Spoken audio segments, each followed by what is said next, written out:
everyone, this is KC and I welcome you to Physics ज्ञान मुकेश नायक channel. बच्चा लोग, inheritance and variation MHT CET 1 short video, और ये होगा line to line discussions about important points only. ठीक है, क्या क्या चीजें इंपॉर्टेंट है, मेन चीजों के ऊपर हम लोग फोकस करेंगे और इस चैप्टर के मेन पॉइंट्स को खत्म कर देंगे। ठीक है, और कोशिश करेंगे विद इन 1 आवर पूरा का पूरा चैप्टर कवर हो जाए। तो चलो बच्चों, बिना किसी देरी के शुरू करते हैं। सबसे पहले याद रखो बच्चों, फादर ऑफ जेनेटिक्स के पापा कौन है? जेनेटिक्स के पापा है ग्रेगर जोहन मेंडल। ठीक है, याद रखना, जो कि एक खेती वाले के बेटे थे, मतलब एक फार्मर के बेटे थे बच्चों। मोराविया में बॉर्न हुए थे 1822 में। उन्होंने देखो, Gregor Mendel gave accurate explanation for the mechanism of inheritance using hybridization technique. एक बात याद रखना, इसीलिए इनको फादर ऑफ जेनेटिक्स कहा जाता है। ये एक बात याद रखना गुरु, ठीक है, बहुत अच्छे से याद रखना। उनकी जीवनी बताने की मैं कोशिश कर रहा हूं, थोड़ा सा टाइम पास लगेगा। ओके, इसके बाद में Mendel postulated the principles of heredity which then becomes fundamental laws for heredity as proposed by Correns. He visualized that the traits as such are not inherited physically but something present inside the gametic cells। याद रखना, और इसी के वजह से एक term आया जिसका नाम पड़ा फैक्टर। फैक्टर आगे चल के जीन, मतलब जो फैक्टर था अभी तक जिसको हम फैक्टर कहते थे, आगे चल के वो जीन के नाम से जाना गया बच्चों। देखो, he proposed that factors are particulate in nature, the Mendelian factors are now termed as gene, जैसे मैंने अभी 5 सेकंड पहले आपको बता दिया। ठीक है, याद रखना, these factors हमेशा, ये जो जीन है ये पेयर में रहेंगे, जोड़ी जोड़ी में रहेंगे, सिंगल नहीं होता है कोई। ठीक है, in the parents and segregate from each other during gamete formation without mixing। तो जो हमारे जीन है ये बिना मिक्स हुए जब गैमेट बनते हैं तो एक दूसरे से बिछड़ जाते हैं। अरे यार, बिछड़ गया है ना, बिछड़ जाते हैं एक दूसरे से, और इसी को बोलते हैं बच्चों, यही होते हैं फैक्टर्स। अब मेंडल्स के सक्सेस क्या थे बच्चों? इसने पूरा एक्सपेरिमेंट केयरफुली प्लान किया, है ना। उसके बाद इसमें बहुत सारे सैंपल्स भी थे। उसने केयरफुली रिकॉर्ड किया number of plants of each type and expressed his result in the ratios. इसने क्या किया था? इन्होंने क्या किया था? रेशियोज में क्या किया था? जो रिजल्ट्स थे रेशियोज में इन्होंने एक्सप्रेस किए थे। ये भी बात आप लोग ने याद रखना है। डिस्कशन पॉइंट टू पॉइंट है बच्चों। प्लस इन्होंने सिर्फ 7 पेयर ऑफ कैरेक्टर्स देखे। एक तो इन्होंने ऐसा प्लांट चूज किया जिसकी जनरेशंस बहुत जल्दी मिल सकती है। अब जल्दी जनरेशंस मिलने की वजह से क्या होता है? फटाफट रिजल्ट्स भी मिलते हैं। प्लस इस प्लांट का लाइफ स्पैन बहुत ही कम है। ओके, ये भी बात अच्छे से याद रखना बच्चों। अब देखो, इन्होंने 7 जो कैरेक्टर्स थे ये लिए, जैसे हमारे सीड का शेप, सीड का कलर, पॉड का शेप, पॉड का कलर, फ्लावर का कलर, फ्लावर का लोकेशन, प्लांट की हाइट, ये सब चीजें उन्होंने ली। अब कैरेक्टर्स ऐसे 2 टाइप्स के होते हैं बच्चों। एक तो होंगे डोमिनेंट ट्रेट्स, ठीक है, दिख रहा है ना, डोमिनेंट ट्रेट्स, और एक होंगे रेसेसिव ट्रेट्स। अब डोमिनेंट किसको बोलेंगे? जैसे फॉर एग्जांपल मान लो आप लोग डोरेमोन देख रहे हो, डोरेमोन। अब बात अगर आती है इंटेलिजेंस की, तो मेरे को एक बात बताओ बच्चा लोग, इंटेलिजेंस में डेकिसुकी और नोबिता दोनों में से डोमिनेंट कौन? Of course Dekisugi. Why? Because वो ज्यादा इंटेलिजेंट है, और वो नोबिता के इफेक्ट को शिजुका के सामने क्या करता है? सप्रेस कर देता है। उसके बाद जियान और नोबिता कैरेक्टर ले लेते हैं पावर। दोनों में से कौन ज्यादा? जियान डोमिनेंट है। तो डोमिनेंट मतलब ये ऐसा ट्रेट होता है बच्चों जो खुद को एक्सप्रेस करता है, इसी को कहते हैं डोमिनेंट ट्रेट। और रिसेसिव ट्रेट मतलब जो सप्रेस हो जाता है। इसकी डिटेल्ड डेफिनेशंस अपने को आगे देखने को मिलने वाली है। ठीक है, तो चलो बच्चों शुरू करते हैं। याद रखना, डोमिनेंट हमेशा कैपिटल टी, कैपिटल लेटर्स दोनों भी मान लेते एक्स लेटर्स है, एक्स या फिर एक्स स्मॉल एक्स, ये दोनों चीजें अगर आई तो most of the time according to Mendel, underline, इसके डेविएशंस भी है। अकॉर्डिंग टू मेंडल ये होते हैं डोमिनेंट। ओके, ये बात याद रखना। राउंड के लिए क्या था बच्चों, कैपिटल आर, और रिंकल्ड के लिए कंसिडर करना स्मॉल आर। येलो के लिए कैपिटल वाई, ग्रीन के लिए स्मॉल वाई। फिर इन्फ्लेटेड के लिए क्या करना, कैपिटल आई, स्मॉल आई। फिर ग्रीन के लिए कैपिटल जी, स्मॉल जी। ये सब बच्चों जीन है, पेयर ऑफ जीन है, बात याद रखना।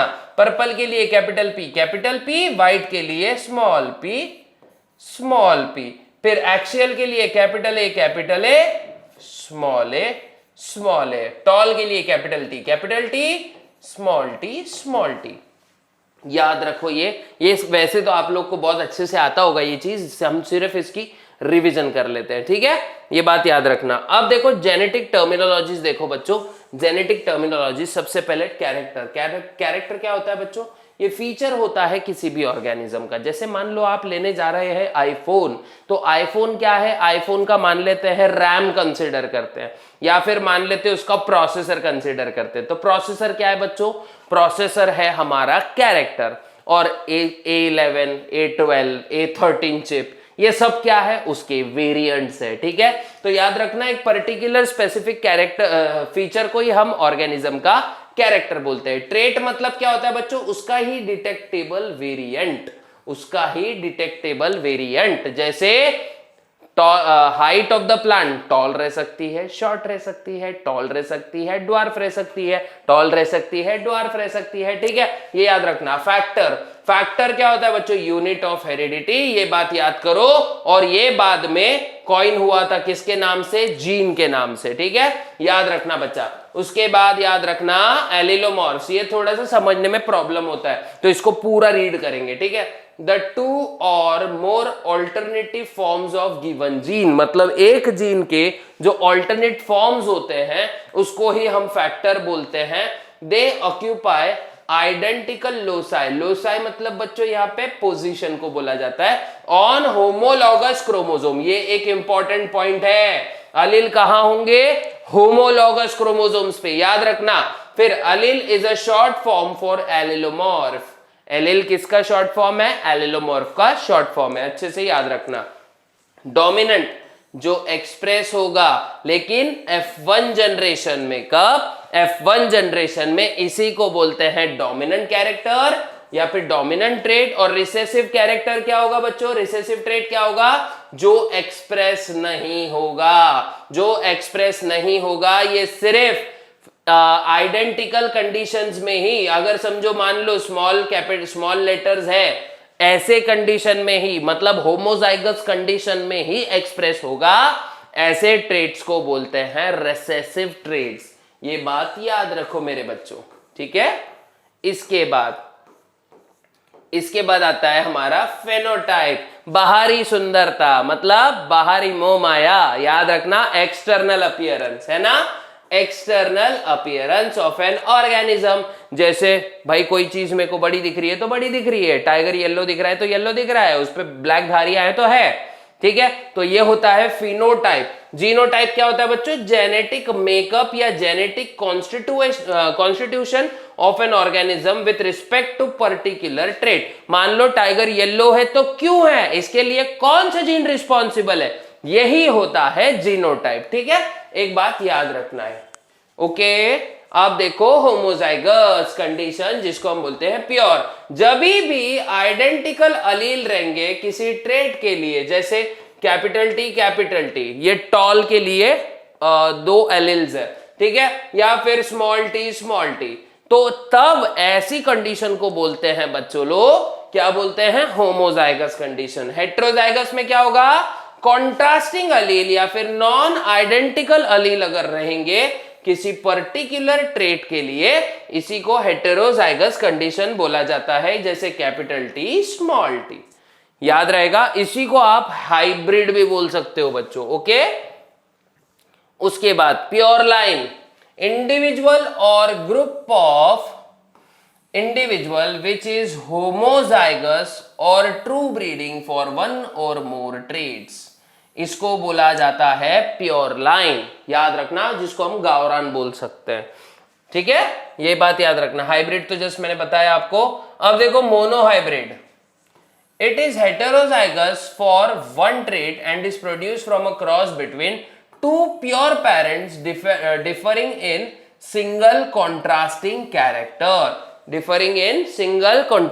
character, इसी को मोनोहाइब्रिड बोला जाता है। और ये मोनोहाइब्रिड क्रॉस का रेशियो आप लोग को अच्छे से याद रखना है 1:2:2, जो कि जीनोटिपिक रेशियो होगा, 3:1 जो कि फिनोटिपिक रेशियो होगा।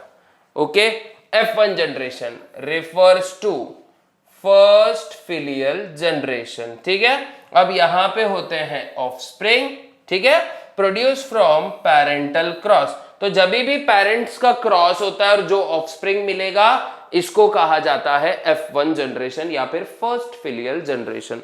मान लो A का क्रॉस होता है B के साथ और इसके वजह से बनता है C, तो ये C क्या है बच्चों, हमारा F1 जनरेशन का इंडिविजुअल है। ठीक है, ये बात अच्छे से याद रखना है, बहुत अच्छे से। अब F2 क्या होता है बच्चा लोग, क्या होता है F2? क्या होता है F2 generation? Second filial generation होती है, जो कि सेल्फिंग से बनेगा। किसकी सेल्फिंग करेंगे? F1 जनरेशन की सेल्फिंग करेंगे, इसी को बोला जाता है बच्चों F2 जनरेशन। ठीक है, याद रखना। पुनेट स्क्वायर ये प्रोबेबिलिटी टेबल या प्रोबेबिलिटी चार्ट होता है बच्चों, जिसमें F2 में कौन से इंडिविजुअल बनेंगे इसकी जानकारी दी रहती है। ठीक है, फिर होमोलॉगस क्रोमोसोम्स, ये बात याद रखते हैं। होमोलॉगस क्रोमोसोम्स किसको बोलेंगे? The morphologically, genetically, structurally, essentially identical chromosome. कैसे? आइडेंटिकल क्रोमोसोम्स होते हैं ये याद रखना बच्चों। ठीक है, थोड़ा सा कर लेते इसको ऐसे, 1 मिनट। ओके, थोड़ा और बड़ा कर दिया मैंने ताकि आपको अच्छे से दिखेगा ये। अब देखो, सेम क्रोमोसोम, होमोलॉगस क्रोमोसोम मतलब क्या बोलने का? Same chromosomes. ठीक है, मतलब सिमिलर क्रोमोसोम, सेम भी नहीं बोलेंगे, सिमिलर क्रोमोसोम्स बोलेंगे। बैक क्रॉस, जब भी हम क्रॉस करते हैं और अगर हम लोग F1 हाइब्रिड को क्रॉस करते हैं आइदर ऑफ द पेरेंट के साथ, या एक तो प्योर टॉल के साथ या फिर प्योर ड्वार्फ के साथ, तो ऐसे टाइप के क्रॉस को हम बोलते हैं बैक क्रॉस। मतलब मान लो कैपिटल टी और इसका क्रॉस हो रहा है स्मॉल टी के साथ। ठीक है, capital T is crossed with small T. तो जब भी इससे F1 जनरेशन बनेगा तो क्या बनेगा? Capital T small T. अब अगर इसी F1 ब्रीड को मैं उसके ही किसी एक पेरेंट के साथ क्रॉस कर दूं, either capital T small T, capital T small T crossed with capital T और capital T small T crossed with small T, तो इसी को मैं बैक क्रॉस कहता हूं बच्चों। और याद रखना, अभी आगे है अपने को बैक क्रॉस का रेशियो है वैसे। अब देखो टेस्ट क्रॉस, ये क्रॉस होता है F1 ब्रीड का रिसेसिव पेरेंट के साथ, स्ट्रिक्टली रिसेसिव पेरेंट के साथ। ठीक है, ये बात याद रखना, क्वेश्चन यहीं पे बनते हैं और भंड हो जाते हैं बच्चों। दोनों का याद रखना, जो फिनोटिपिक और जीनोटिपिक रेशियो होता है 1:1 होता है। लगे तो आप एक बार क्रॉस करवा के देख लो, बुक में क्रॉस बना के देख लो। ओके, देखो बच्चों, जैसे ये हमारा मोनोहाइब्रिड है, देखो ध्यान रखना जरा। ओके, हाँ देखो, कैपिटल टी रिप्रेजेंट टॉल, तो यहां पे मैं लिखूंगा स्मॉल टी। इन दोनों का क्रॉस होने से मेरे को मिला कैपिटल टी स्मॉल टी, जो कि टॉल होगा, लेकिन कैसा होगा बच्चों? हाइब्रिड होगा। कैसे होगा? हाइब्रिड होगा। ये बात अच्छे से याद रखना। ठीक है, कैसा होगा मेरे बच्चों? हाइब्रिड होगा। अब देखो क्या हो रहा है, कैपिटल टी स्मॉल टी को क्रॉस कर रहे हैं हम लोग, तो गैमेट्स कैसे बनेंगे? Capital T small T, capital T small T. देखो अलग अलग लिख दिया मैंने इसको। अब देखो दोनों को हमने देखो ऐसे लिखा, तो क्या होगा? इसको इससे क्रॉस करने का मिलेगा क्या? Capital T. फिर इसको इससे क्रॉस करने का मिलेगा क्या? Capital T small T. Similar तरीके से इसको इससे क्रॉस करने का क्या मिलेगा? Capital T small T. और लास्ट में इसको इससे क्रॉस करने का बच्चा लोग तो मिलेगा स्मॉल टी। इसका मतलब क्या है? 3 बनेंगे टॉल एक बनेगा ड्वार्फ। तो यार क्या रखोगे, 3 होंगे टॉल। तो फिनोटिपिक रेशियो क्या आएगा बच्चा, फिनोटिपिक रेशियो में पीआर लिख देता हूं यहाँ पे। पीआर क्या होगा इसका, 3:1। और जीआर मतलब जीनोटिपिक रेशियो क्या होगा मेरे बच्चों, जीनोटिपिक रेशियो देखो, एक होगा प्योर टॉल, 2 होंगे हाइब्रिड टॉल और एक होगा ड्वार्फ। समझ गया, अच्छे से समझा ही होगा शायद। अब देखो डाई हाइब्रिड क्रॉस कुछ ऐसा सीन होता है, देखो ये दिख रहा होगा शायद आपको। देखो डाई हाइब्रिड क्रॉस का भी सेम वैसे है, लेकिन लफड़ा क्या है, यहाँ पे 2 कैरेक्टर्स देखते हैं हम लोग। क्या, 2 कैरेक्टर्स देखते हैं। तो इसका क्या आएगा बच्चों, capital R, capital R, capital Y, capital Y. इसका क्या आएगा, capital R, small R, sorry capital R, capital R, capital Y, small Y. याद रखना, फिर capital R, small R, capital Y, small Y. इसके बाद capital R, small R, capital Y, small Y. अच्छा ये और ये ना, तो कैपिटल वाई आएगा बच्चों, यहाँ पे स्मॉल वाई आएगा। फिर देखो capital R, capital R, capital Y, small Y. उसके बाद कैपिटल आर, स्मॉल वाई। इसके बाद क्या आएगा बच्चों, capital R, small R, capital Y, small Y. और लास्ट में क्या आएगा बच्चों, capital R, small R, capital sorry small Y, है ना। ऐसे करना है आपको सब। और ऐसे करते करते जब आप जाओगे तो आपको फेनोटिपिक रेशियो मिलेगा जीनोटिपिक रेशियो मिलेगा 1:2:12:1। ये हमारा जीनोटिपिक रेशियो होगा बच्चों। और फेनोटिपिक रेशियो होगा 9:3:3:1। समझ गया। कोशिश करेंगे फटाफट करने की, क्योंकि बहुत जल्दी जल्दी चैप्टर खत्म भी करना है हमको, प्लस समझ भी लेना है जल्दी से, ठीक है। अब मोनो हाइब्रिड हो गया, डाई हाइब्रिड हो गया बच्चा। अब देखते हैं मेंडल्स के लॉज। तो याद रखो, लॉज ऑफ मेंडलिज्म में फर्स्ट है स्टेटमेंट लॉ ऑफ डोमिनेंस। तो ये क्या बोलता है, व्हेन, लॉ ऑफ डोमिनेंस क्या बोलता है बच्चा, when 2 homozygous individuals are crossed with 1 or more sets of contrasting characters, ठीक है, the alleles that appear in F1 generation are dominant and those which does not appear are recessive।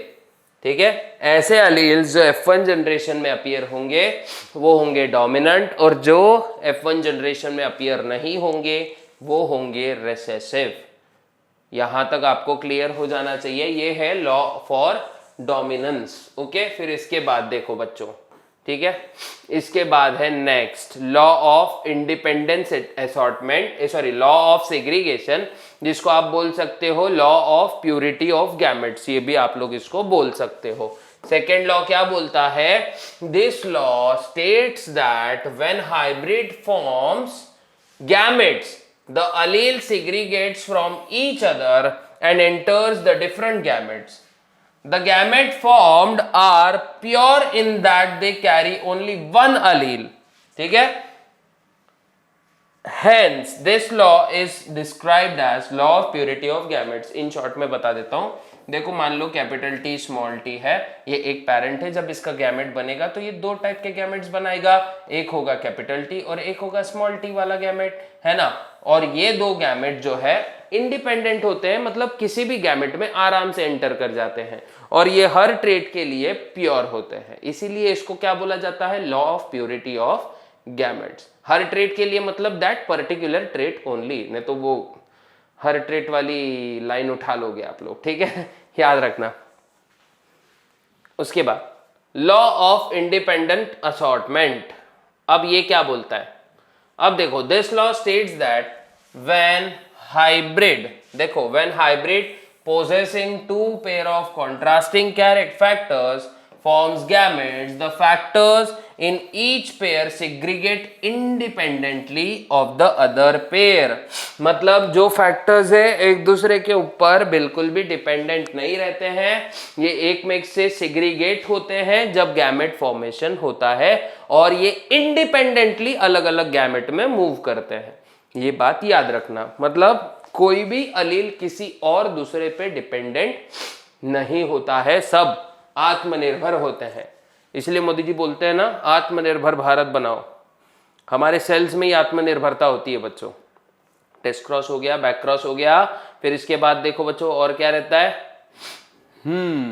और क्या होता है, और क्या होता है, और क्या होता है, डेविएशंस। चलो डेविएशंस देखते हैं, जिसको हम बोलते हैं नियो मेंडलिज्म। क्या बोलते हैं, नियो मेंडलिज्म।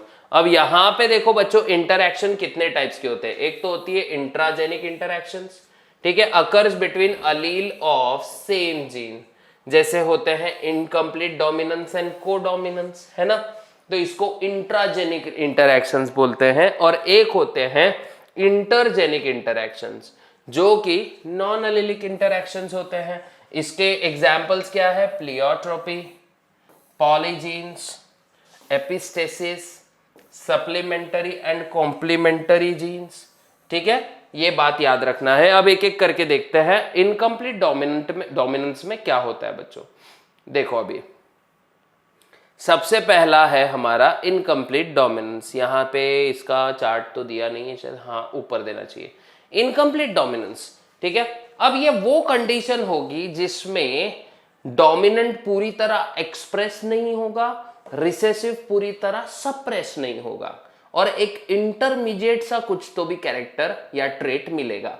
इसको ही इनकम्प्लीट डोमिनेंस कहा जाता है। जैसे फॉर एग्जांपल लाल फूल है मेरे पास, मिराबिलिस जलापा का, है ना, किसका एग्जाम्पल हमारा वही है आई थिंक सो, हाँ मिराबिलिस जलापा ही 4 o'clock प्लांट होता है ना, हाँ मिराबिलिस जलापा। मैं गलत नहीं होता हूँ मोस्ट ऑफ द टाइम, लेकिन हो सकते हैं कभी कभी हो जाता है ना।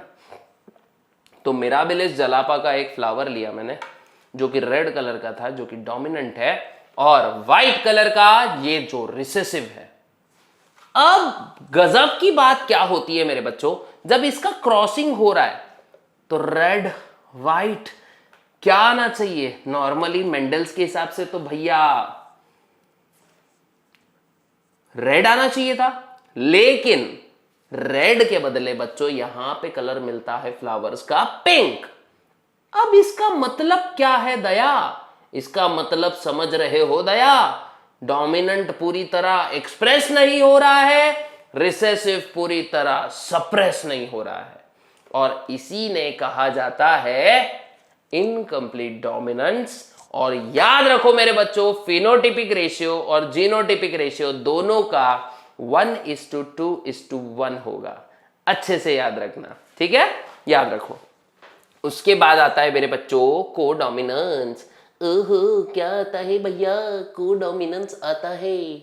अब कोडोमिनेंस में देखो क्या दोनों कैरेक्टर्स बच्चों, देखो ये चट्टे पट्टे वाले दिख रहे हैं ना आप लोग को, तो दोनों ट्रेट्स जो है ये इक्वली एक्सप्रेस होते हैं। Dominant 50%, recessive 50%। मतलब डोमिनेंट बोल देता है ए भाई मैं 50% लेगा, तू 50% लेगा, ठीक है, डन, कोई चीटिंग नहीं, ओके, समझ रहा है ना। तो जब ट्रेड्स दोनों भी 50-50% एक्सप्रेस कर रहे हैं, आइदर इट इज डोमिनेंट और it is recessive, when both the traits are expressing equally, then such condition is called as क्या, कोडोमिनेंस। को मतलब साथ साथ, है ना, हम साथ साथ है, तो यहां पे क्या हो रहा है, साथ साथ सब हो रहा है, मतलब साथ साथ एक्सप्रेस हो रहा है, ठीक है। कौन साथ साथ एक्सप्रेस हो रहा है, डोमिनेंट भी रिसेसिव भी। समझ में आया, मगज में आया, क्या बात क्या बात क्या बात, ऐसे में अंदाजा लगा सकता हूं, ठीक है। इसके बाद मेरे बच्चों अच्छे से ध्यान रखो मेरे बच्चों, चीजें हैं क्लासिक, याद रखना, ओके। Multiple alleles. अब क्या होता है मल्टीपल अलील्स, देखो जब बहुत सारे अलील, बहुत सारे मतलब ऐसे 1000-2000 भी नहीं, जब कई अलील एक प्रॉपर ट्रेट को कंट्रोल करते हैं, इसी को मल्टीपल अलील्स बोला जाता है। इसका एक एग्जाम्पल रखना बच्चों याद में, बाद में टेंशन नहीं लेना बाद में। इसका एग्जाम्पल याद रखो, विंग्स ऑफ ड्रोसोफिला। क्या याद रखोगे? Wings of Drosophila. ऐसा लग रहा है ना विंग्स ऑफ फ्यूरी, ऐसे कुछ साउंड कर रहा है वो। तो विंग्स ऑफ ड्रोसोफिला, ये चीज करना है आपने याद, डरने की नहीं है कोई बात, अच्छे से याद रखना है। अब देखो बच्चों, यहां पे मल्टीपल एलील्स को थोड़ा सा हम लोग प्लियोट्रॉपी को हम लोग थोड़ा सा क्या करते हैं और ज्यादा डेप्थ में देखते हैं। जैसे एबीओ ब्लड ग्रुप भी देखो मल्टीपल एलील्स है ना। अब देखो pleiotropy, when single gene controls two different traits it is called as pleiotropic gene, है ना। किसको कंट्रोल कर रहा है भाई? दो डिफरेंट ट्रेट्स को। जैसे, और याद रखना बच्चों, इसका फिनोटाइपिक रेशियो 1:2 होता है इंस्टेड ऑफ 3:1। अब ये क्यों होता है ये देख लो। The phenotypic ratio is 1:2 instead of 3:1 because of the death of the recessive homozygote. इसमें क्या होता है, जो भी रिसेसिव होता है ये मर जाता है बच्चों, तो उसको गिना नहीं जाता। The disease sickle celled anaemia is caused by gene HBS। कौन से जीन से होती है? HBS से। Normal and healthy gene HBA बताया है is dominant, the carrier is HBS। याद रखना, shows the sign of mild anaemia. ऐसा है क्या कैरियर बच गया? नहीं, लेकिन माइल्ड अनेमिया उसके बॉडी में रहेगा because their RBC becomes half moon shaped. कौन सा? हाफ मून शेप्ड हो जाते हैं बच्चों ये, ठीक है।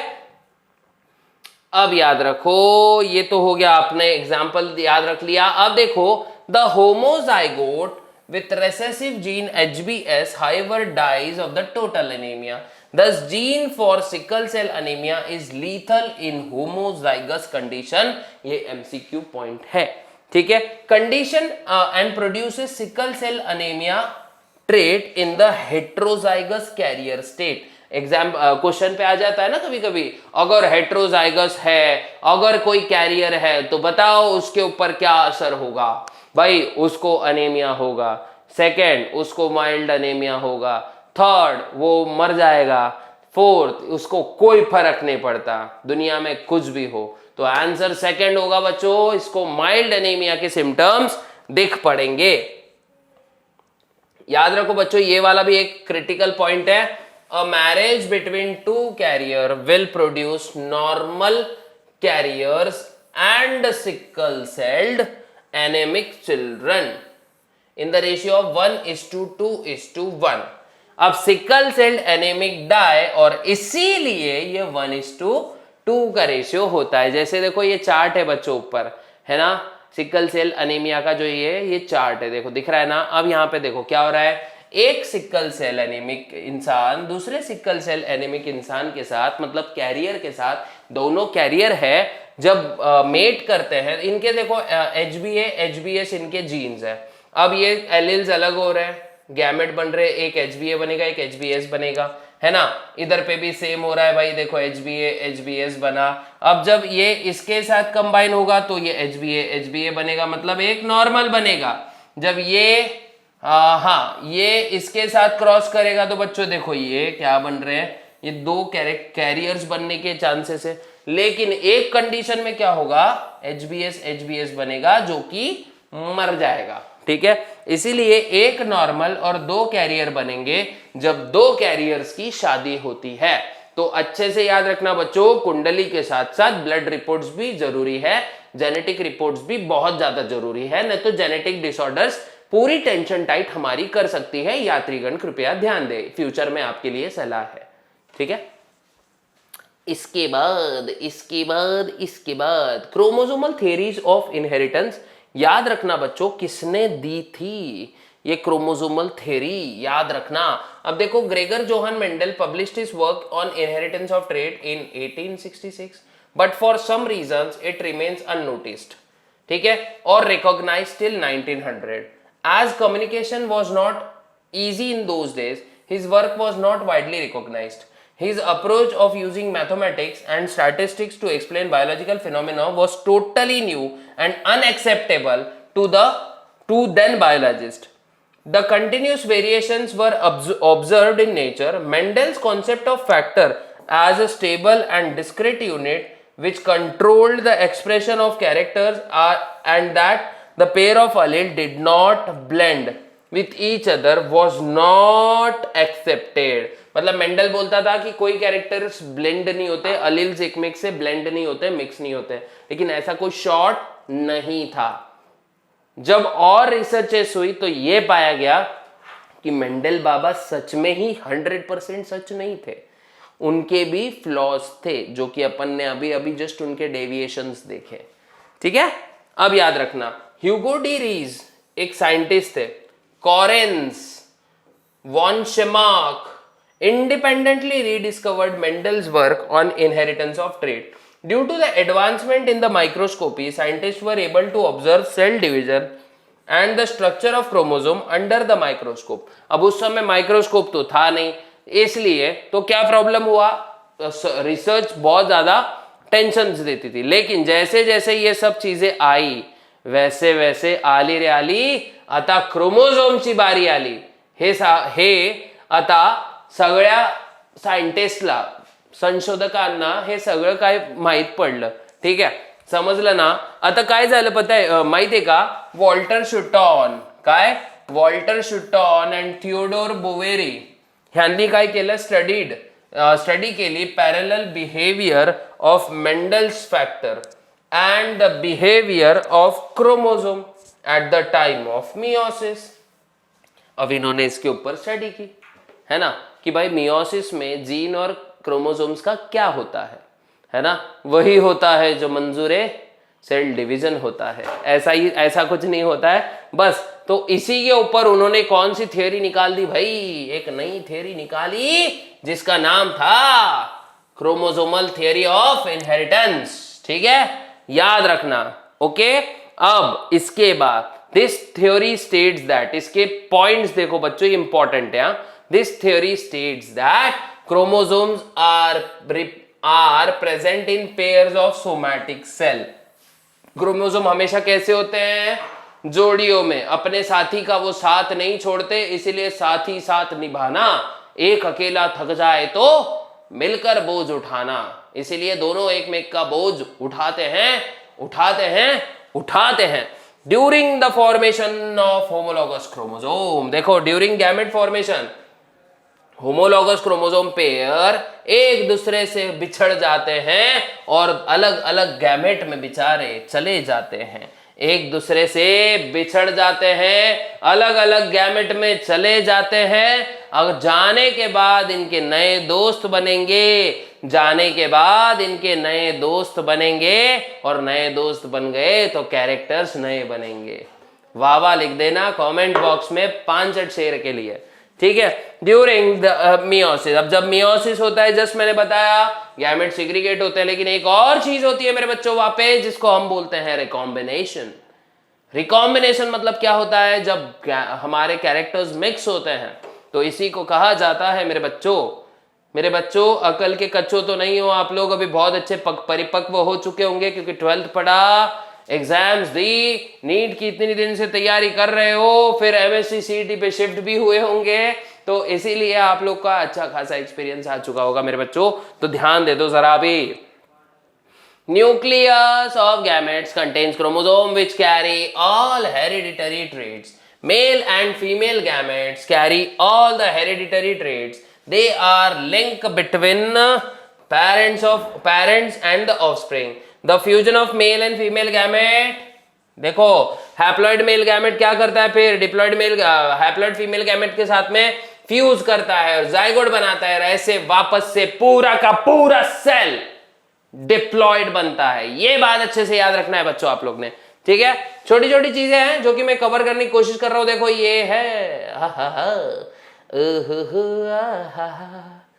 दिख रहा है क्या तुमको, अच्छे से देखो ये है गैमेट. अब देखो ये है हमारा डिप्लॉइड सेल, ये हो गए अलग, हम दोनों हैं अलग अलग, हम दोनों हैं जुदा जुदा, है कि नहीं। इसके बाद देखो तुम मियोसिस है, खफा खफा, मियोसिस 2 हो रहा है देखो बच्चों, फिर ये दोनों सिस्टर क्रोमैटिड्स अलग हो जा रहे हैं और ऐसे करके एक मियोसिस के बाद 4 गैमेट्स बनते हैं। कितने गैमेट्स बनते हैं? 4 गैमेट्स बनते हैं। कितने गैमेट्स बनते हैं मेरे बच्चों? 4 गैमेट्स बनते हैं। हाय 4 गैमेट्स। ओके, इसके बाद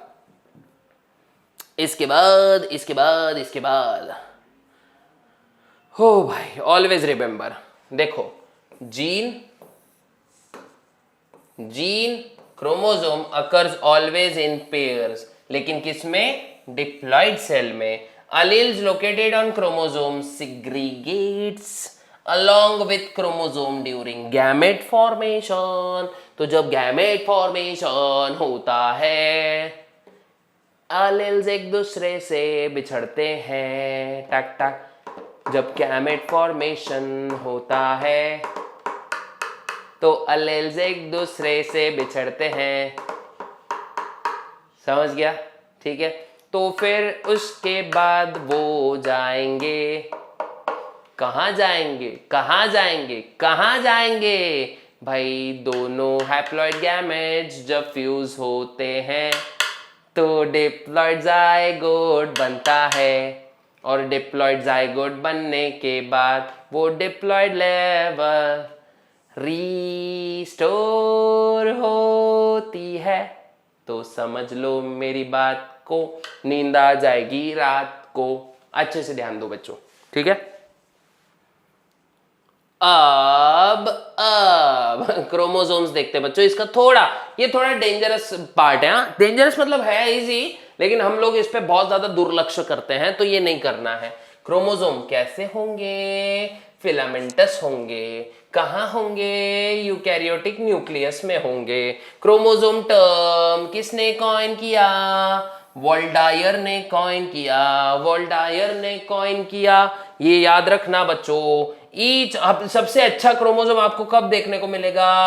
मेटाफेज में मिलेगा। कब मिलेगा? मेटाफेज में। Varies from 0.1 to 33 microns in length, 0.2 से 2 माइक्रोन्स इन थिकनेस। इसका ये क्या है बच्चों? डायमेंशंस हैं। फिर क्रोमोसोम्स कब? Visible during cell division, visible in cell during cell division. फिर ये केपेबल होते हैं सेल्फ रेप्लिकेशन के, बनते हैं डीएनए। किससे बना रहता है DNA? Histone and non histone protein से। तो क्रोमोसोम बना किससे है? DNA, histone, non histone protein से। वापस बोलते हैं, क्रोमोसोम बना है किससे? क्रोमोसोम बना है DNA, histone, non histone proteins से। समझ में आया क्या? मगज में आया क्या? समझ लो बच्चों, ठीक है। अब आगे देखो होता है क्या। ओहो, शिनचैन भी गाना गाता है।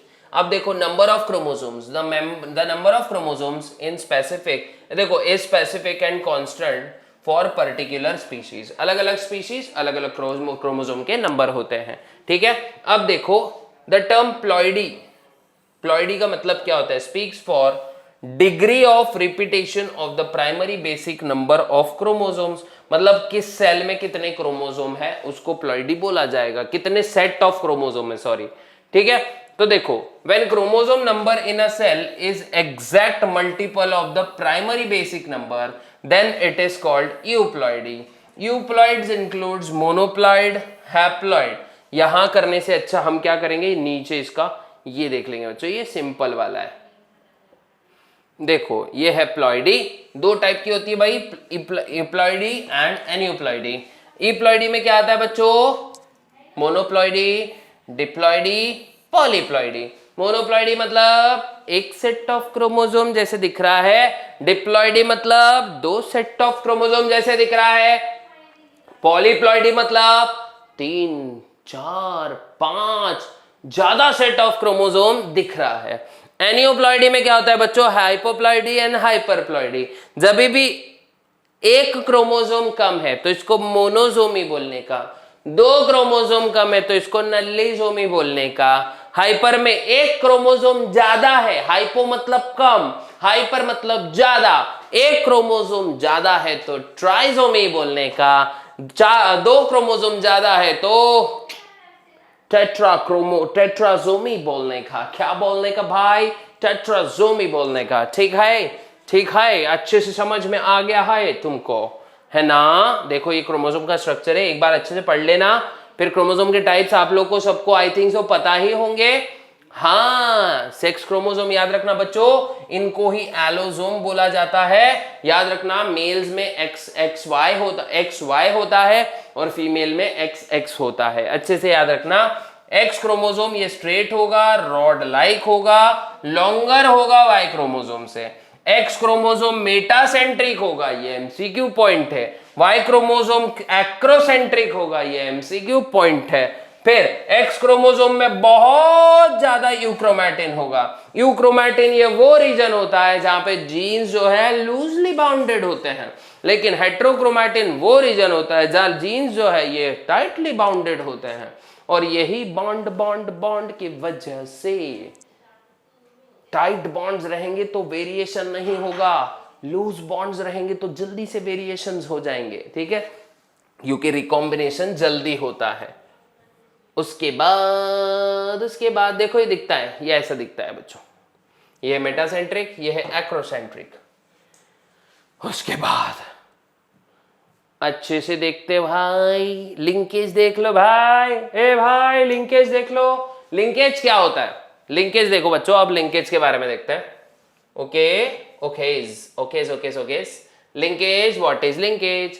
Linkage, what is linkage? अच्छी बुक है सिंकेज, याद रखना। लिंकेज देखो बच्चों, देखो बच्चों, अच्छे से देखो बच्चों, देखो linkage is known that several genes are present on the chromosome. As chromosomes are carriers of heredity, these genes have tendency to be inherited together. तो जब भी जीन्स एक दूसरे से अलग नहीं होंगे, नहीं मैं तो तुझको छोड़कर नहीं जाऊंगा, मैं तेरे साथ ही रहूंगा, जब भी ऐसे क्रोमोसोम्स कहें, क्रोमोसोम तो खुद नहीं होते हैं, वो अपने आप हो जाता है सब, लेकिन जब भी ऐसा होगा 2 क्रोमोसोम एक में से अलग नहीं होंगे बच्चों, तो उसको बोला जाएगा लिंकेज। क्या बोला जाएगा? लिंकेज बोला जाएगा। समझ लेना अच्छे से।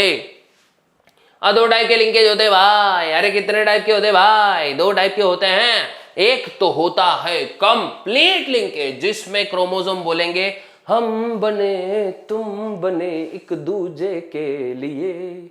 अब दोनों अलग ही नहीं होना चाहते, है ना? ये बंधन तो प्यार का बंधन है कि नहीं? तो इसको बोला जाता है बच्चों कंप्लीट लिंकेज, जैसे एकदम अंबुजा सीमेंट का जोड़। समझ रहा है ना? इनकम्प्लीट लिंकेज में ऐसा नहीं होता है भाई, समझ रहा है ना? ये मतलब थोड़े से ओपन रहते हैं, टेंशन नहीं। देखो, which are distantly located on the same chromosome and have chances of separation by crossing over, ऐसे को हम बोलेंगे incomplete linkage.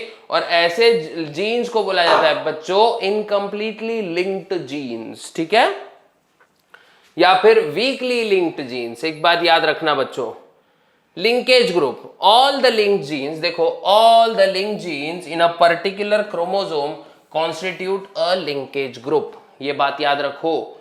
Okay.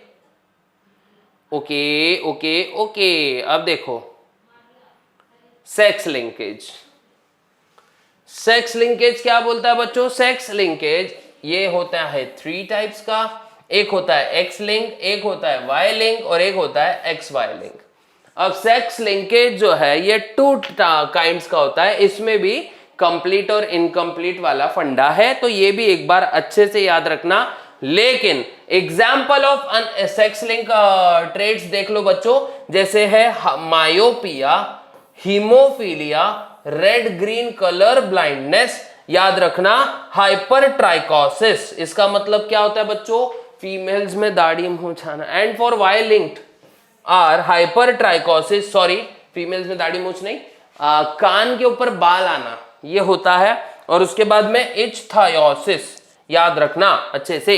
Incomplete sex link में क्या एग्जांपल याद रखना है बच्चों आप लोग को? टोटल कलर ब्लाइंडनेस, कलर दिखता ही नहीं, जिंदगी कतई ब्लैक एंड व्हाइट हो रखी है। नेफ्राइटिस, रेटिनाइटिस पिगमेंटोजा, आंखों में अंध, मतलब हमारा रेटिना जो होता है ना, रेटिना खराब होता है इसमें।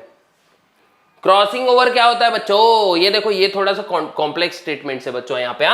Crossing over is a process that produce new recombinations of genes by interchanging and exchanging of corresponding segments between non sister chromatids of homologous chromosome. Simple, जब भी भाई जीन का लेना देना होगा, जीन का ऐसे क्रॉसिंग ओवर हो जाएगा, तब बनते हैं न्यू कॉम्बिनेशन, और इसी को बोला जाता है क्रॉसिंग ओवर।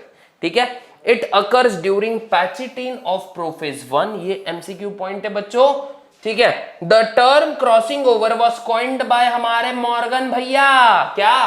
मॉर्गन भैया, मॉर्गाना के भाई मॉर्गन भैया। ठीक है, याद रखना। और जब ये किसकी स्टडी कर रहे थे? अरे ससुरा, ये भी किसकी स्टडी कर रहे थे? ड्रोसोफिला की स्टडी कर रहे थे। तो इन्होंने पाया, क्या पाया? 2 क्रॉसेस करे बच्चों इन्होंने, दिख रहा है ना, 2 क्रॉसेस करे। एक तो येलो व्हाइट का वाइल्ड टाइप के साथ कर दिया। यहां पे देखो, यहां पे जो जीन्स दिख रहा है ना, जो जीन देखो नजदीक नजदीक थे, दिख रहा है ना, ये वाला सेगमेंट देखो, ये इन्होंने क्या किया, एक कैरेक्टर ऐसा लिया जिसके जीन ना एक दूसरे के एकदम नजदीक थे। अब नजदीक होने के वजह से 98.7% ये चांस थे कि कोई भी टाइप का रिकॉम्बिनेशन नहीं हुआ। शिवान्या की बेटी शिवांगी की जैसे ही काम हुआ। उसके बाद जब इन्होंने ऐसे जीन्स, ऐसा क्रॉस लिया जिसमें 2 जीन्स दूर दूर थे, विंग्स वाला कैरेक्टर लिया, तब पेरेंटल टाइप मतलब नो रिकॉम्बिनेशन के चांसेस 62% थे, और ज्यादा रिकॉम्बिनेशन के चांसेस 37.2% थे। तो इससे क्या पता चलता है? अगर 2 जीन एक में के बहुत ज्यादा करीब है तो ये कभी एक में से अलग होने के चांसेस नहीं होते हैं। और अगर ये एलील्स एक दूसरे के बहुत ही ज्यादा दूर है तो रिकॉम्बिनेशन के चांसेस उतने ही ज्यादा बढ़ जाते हैं बच्चों। यही मॉर्गन का एक्सपेरिमेंट है, और ये बात आपको याद रखनी है, इसके बारे में ये पढ़ना है बच्चों अभी। ठीक है, he observe that 2 genes did not segregate independently of each other and F2 ratio deviated from 9:3:3:1। और यहां पे मॉर्गन बाबा ने बोला, मेंडल बाबा को ऐसे ऊपर देख के, देखा, कर दिए ना, चैलेंज तो है कि नहीं? देख लो, हमारे खुद के रिजल्ट आ गए, समझ रहे हो? ठीक है, समझ गए हो? ऐसे उन्होंने बोला, वैसे मैं बता रहा हूं। ठीक है, Morgan and his group knew that the genes, देखो, the genes were located on X chromosome and stated that when 2 genes in a dihybrid cross are situated on the same chromosome, then the proportion of parental combination is much higher। ठीक है, जब same chromosome पे gene होते हैं पास पास में, तब ये parental देखो, proportion of parental combination is much higher. This occurs due to physical association और linkage of 2 gene. He also found that when genes are grouped on the same chromosome, some genes are strongly linked. They show very few recombination. When genes are loosely linked, they show लगभग 37.2% of recombination। ये बात याद रखना है आप लोग को, थोड़ा थोड़ा, ठीक है, याद रखना है। ठीक है, अब देखो बच्चों, यहां पे कुछ some of the characters influenced by dominant gene। चलो अब देखते हैं autosomal dominant traits like widow's peak, Huntington's disease. देखो, विडोज पिक, हंटिंगटन्स डिजीज, एक मिनट, हाँ, विडोज पिक, अरे क्या हो गया इसको यार, एक मिनट, हाईलाइट कर नहीं रहा है वो, तो मेरे को मार्कर ही लेना पड़ेगा शायद, आई थिंक सो। हाँ, widow's peak and Huntington's disease, ये ऑटोसोमल डोमिनेंट ट्रेट्स है बच्चों। और जो ऑटोसोमल रिसेसिव ट्रेट्स है, इसका नाम है phenylketonuria, cystic fibrosis and sickle cell anaemia. ये कुछ इसके रिसेसिव कैरेक्टर्स भी है, रिसेसिव ट्रेट्स भी है बच्चों। जैसे विडोज पीक देख लो, prominent V shape hairline, याद रखना, वी शेप हेयर लाइन। कैसी है मेरी वाली, कैसी है भाई? नहीं, स्ट्रेट ही दिख रही है, वी शेप तो दिख नहीं रही है। बताना बच्चों कैसी दिख रही है? ये कुछ ऐसी दिखती है बच्चों, देखो, ये किसी में भी दिखाई पड़ सकती है हमको। फेनिलकीटोन्यूरिया ये थोड़ा डेंजरस है, इनबॉर्न मेटाबॉलिक डिसऑर्डर है बच्चों, ये है ना, ये एक अच्छे से याद रखना। ऑटोसोमल जीन से होता है, ये सेक्स क्रोमोसोम से नहीं होता है। याद रखना, देखो when recessive genes are present in homozygous condition, phenylalanine hydroxylase enzyme ये नहीं बनता है, इज नॉट प्रोड्यूस। अब ये एंजाइम बहुत जरूरी है फिनिल एलानिन को टायरोसिन में कन्वर्ट करने के लिए, लेकिन जब ये एंजाइम नहीं रहता है, फिनिल एलानिन जो है ये जमता रहता है हमारे ब्लड और सेरेब्रोस्पाइनल फ्लूइड में, और इसीलिए हमारे ब्रेन का डेवलपमेंट रुक जाता है। ज्यादा फिनिल एलानिन अगर हो गया तो ये यूरिन में निकलेगा, हेंस इसी को बोला जाता है फिनिल कीटोन यूरिया। देखो बच्चों, चैप्टर के हम लोग अब लगभग आखिरी पड़ाव में आ चुके हैं। सेक्स लिंक इनहेरिटेंस देखना है अभी, इसमें आएगा बच्चों एक्स लिंक्ड जीन्स। देखो X linked genes are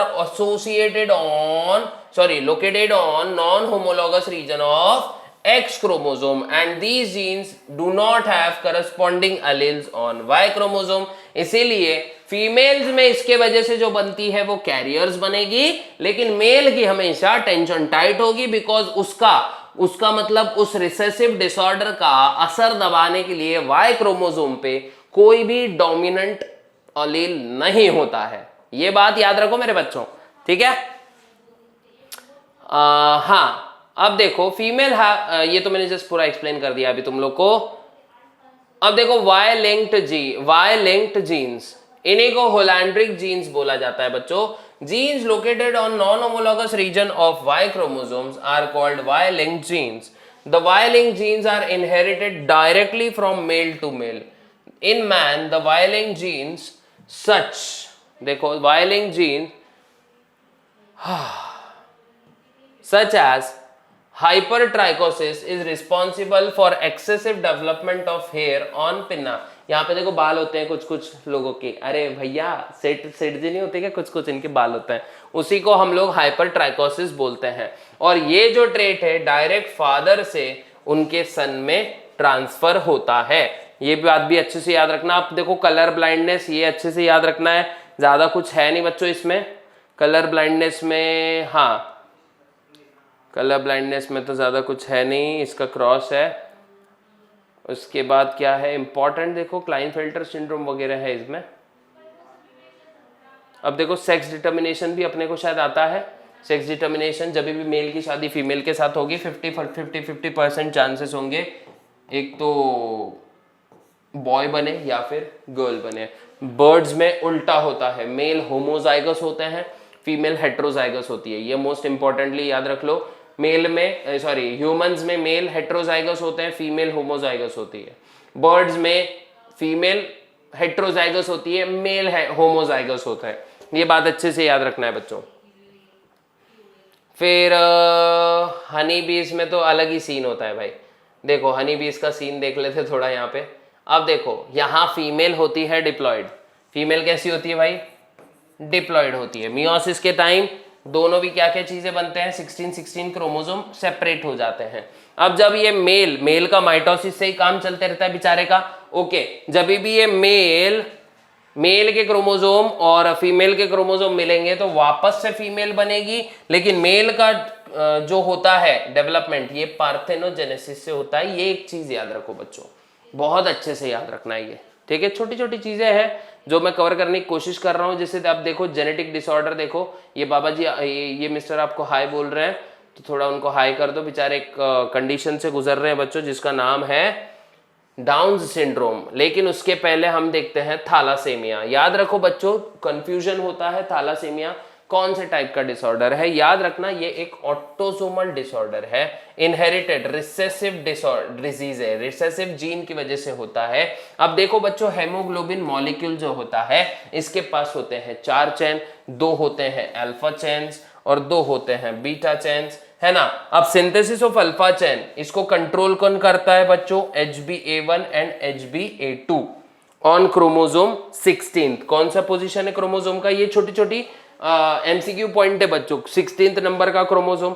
while जो बीटा चेन्स है ये कंट्रोल करता है HbB जो कि 11वें नंबर के क्रोमोसोम पे प्रेजेंट होता है। अब इन दोनों में से कोई भी क्रोमोसोम में लफड़ा हो गया तो थैलासेमिया बनेगा, हेमोग्लोबिन ठीक से बनेगा ही नहीं। और अगर हेमोग्लोबिन ठीक से नहीं बनेगा बच्चों तो लफड़ा होगा, रेस्पिरेटरी प्रॉब्लम्स होंगी, है ना। अब देखो डिपेंडिंग अपॉन द चेन, अब यही थैलासेमिया दो टाइप का होता है, एक अल्फा थैलासेमिया, एक होता है बीटा थैलासेमिया, है ना।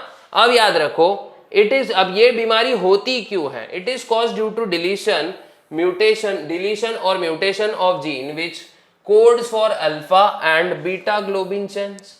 This results in the formation of abnormal hemoglobin. अब इन थैलासेमिया क्या होता है, सिम्टम्स कैसे दिखेंगे तुमको। थैलासेमिया में सबसे पहले एनीमिया होगा, पेल येलो स्किन होगी, change in the size and shape of RBC के शेप के साथ लफड़ा हो जाएगा, स्लो ग्रोथ होगी, डार्क कलर की यूरिन होगी बच्चों, मैसिव ब्लड ट्रांसफ्यूजन इसको हमेशा लगता रहता है, नहीं तो बेचारा बच्चा मर जाता है। अच्छे से याद रखना है बच्चों। फिर है डाउन सिंड्रोम, ये आप बहुत दिनों से सीख रहे हो, ये भी एक ऑटोसोमल डिजीज है। और यहाँ पे जो 21st क्रोमोसोम होता है वहां पे एक एक्स्ट्रा क्रोमोसोम आ जाता है, मतलब जो 21st पेयर होती है ना क्रोमोसोम की, वहां पे 2 के बदले 3 क्रोमोसोम होते हैं, और इसीलिए इसको ट्राइसोमी 21 बोला जाता है। क्या कहा जाता है, ट्राइसोमी 21। ये अच्छे से याद रखना है बच्चा, है ना। तो 44 प्लस 22 के बदले इनके पास क्या होता है 44 प्लस XX, या 44 प्लस XY के बदले इनके पास क्या होता है 45 प्लस XX, या फिर 45 प्लस XY, ठीक है। फिर टर्नर सिंड्रोम देख लो बच्चों, ये मोनोसोमी का एक एग्जाम्पल है। ये है हमारा सेक्स लिंक डिसऑर्डर, ठीक है, सेक्स क्रोमोसोम की वजह से होने वाला। तो यहां क्या होगा बच्चों 44 प्लस X0, एक क्रोमोसोम डायरेक्ट डिलीट, ठीक है, याद रखना एक chromosome direct delete. Klinefelter syndrome के पास में एक क्रोमोसोम डिलीट नहीं होता है बल्कि एक एक्स्ट्रा आ जाता है, इसी को सुपर मेल्स बोला जाता है बच्चों। लेकिन सुपर मेल्स वाली कोई भी बात इनमें नहीं होती है, लिटरली ये स्टेराइल होते हैं, ठीक है, अच्छे से याद रखना। और अगर ये पूरा का पूरा चैप्टर आपको बहुत अच्छे से समझ गया तो क्या करना है, PGMN को लाइक करना है, सब्सक्राइब करना है, और इस वीडियो को लाइक करना है, शेयर भी कर देना है। Line to line discussion series का ये 3rd चैप्टर है बच्चों, तो जल्दी से जल्दी क्या कर दो, एक मतलब आराम से 2x की स्पीड पे भी देखा तो इंपॉर्टेंट चीजें आपको समझ जाएंगी। चलो मिलते हैं नेक्स्ट वीडियो में, तब तक के लिए गुड बाय, गुड लक, जय हिंद।